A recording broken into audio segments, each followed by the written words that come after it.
माँ कूष्मांडा के स्वरूप और उनकी कथा के बारे में जानते हैं।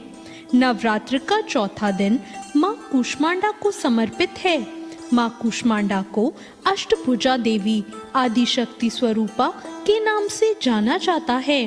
कहा जाता है कि माता ने अपनी मंद मुस्कान से इस सृष्टि की रचना की थी, इसलिए उनका नाम आदिशक्ति पड़ा। हिंदू धर्म शास्त्रों के अनुसार माता की भुजाओं में सिद्धियों से युक्त जपमाला, धनुष, बाण, शंख, गदा, चक्र, कमंडल और अमृत का कलश है। पौराणिक कथाओं के अनुसार माँ कूष्मांडा ने ग्रह, तारे, सूर्य और सभी आकाश गंगाओं का निर्माण किया है। ऐसे में चलिए जानते हैं माँ कूष्मांडा के स्वरूप और कथा के बारे में।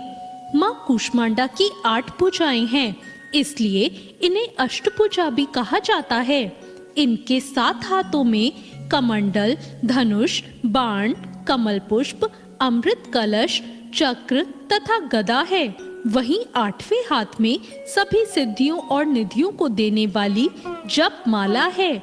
माँ कूष्मांडा को कुमड़े की बलि बहुत प्रिय है और संस्कृत में कुमड़े को कूष्मांडा कहते हैं, इसलिए माँ दुर्गा के इस स्वरूप को कूष्मांडा कहा गया है।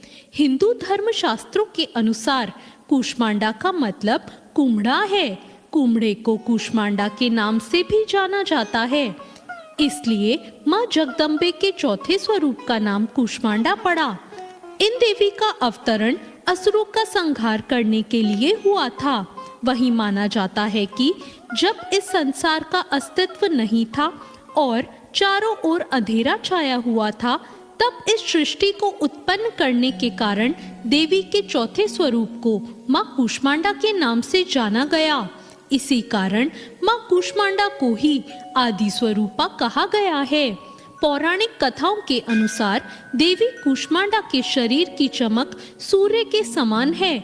मान्यता है कि जो कोई सच्चे मन से देवी कूष्मांडा की पूजा पाठ करता है, उससे माँ प्रसन्न होकर उसके समस्त रोग शोक नष्ट कर देती हैं। साथ ही इनकी भक्ति से मनुष्य के बल, आयु, यश और स्वास्थ्य में वृद्धि होती है। या देवी सर्वभूतेषु माँ कूष्मांडा रूपेण संस्थिता, नमस्तस्ये नमस्तस्ये नमस्तस्ये नमो नमः।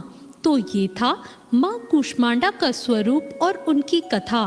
आइए जानते हैं माँ कूष्मांडा की पूजा विधि। नवरात्रि का चौथा दिन माँ कूष्मांडा को समर्पित है और उन्हें सफेद रंग बेहद प्रिय है, इसलिए सुबह स्नान आदि करने के बाद सफेद रंग के वस्त्र पहने और हाथ में जल लेकर व्रत का संकल्प करें। इसके बाद मंदिर में स्थापित कलश का पूजन करें और फिर माँ दुर्गा की मूर्ति का पूजन करें। पूजा के बाद माँ कूष्मांडा की व्रत